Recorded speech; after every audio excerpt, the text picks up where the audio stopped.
سؤال: ليش الحية من تلدغ إنسان تموته، بس من تلدغ حية مثلها ما يصير بيها شيء؟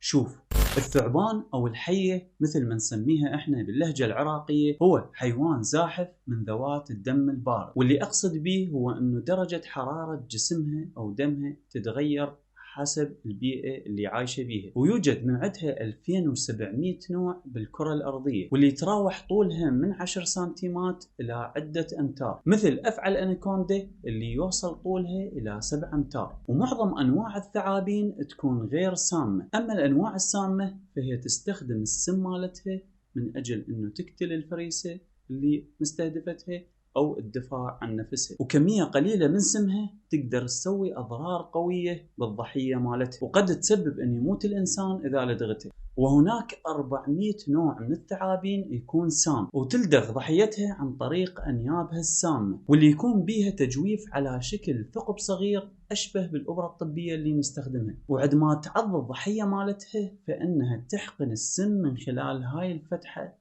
جسم الضحية. واكو نوع اخر من الافاعي انيابها تحتوي على شقوق طولية، عندما تعض الفريسة مالتها فالسم مالتها يجري خلال هاي الشقوق الطولية ويدخل الدورة الدموية للضحية. يتكون السم من مواد بروتينية ومواد معدنية تؤدي إلى شل الضحية، بحيث يدخل الدم للأجهزة اللمفاوية ويدمر خلايا الدم والأجهزة الحيوية مثل الجهاز العصبي والكلى والرئتين، اللي تسبب موت الضحية بسبب الاختناق أو النزيف الداخلي. هذا الحكي اللي سولفناه ينطبق على الإنسان، لكن نجي لموضوعنا الأساسي: ليش الحية من تلدغ حية مثلها ما تموت؟ خلينا نفترض اكو حية سامة عضت حية سامة أخرى من نفس النوع، مثلا أثناء القتال أو التزاوج، فإنه هاي الحية الملدوغة ما راح تتأثر ولا تتضرر ولا تموت. بينما هاي الحية إذا لدغت حية من غير نوع فأكو احتمالية كبيرة أنه تموت. ليش هذا يصير؟ لأنه هاي الثعابين أو الأفاعي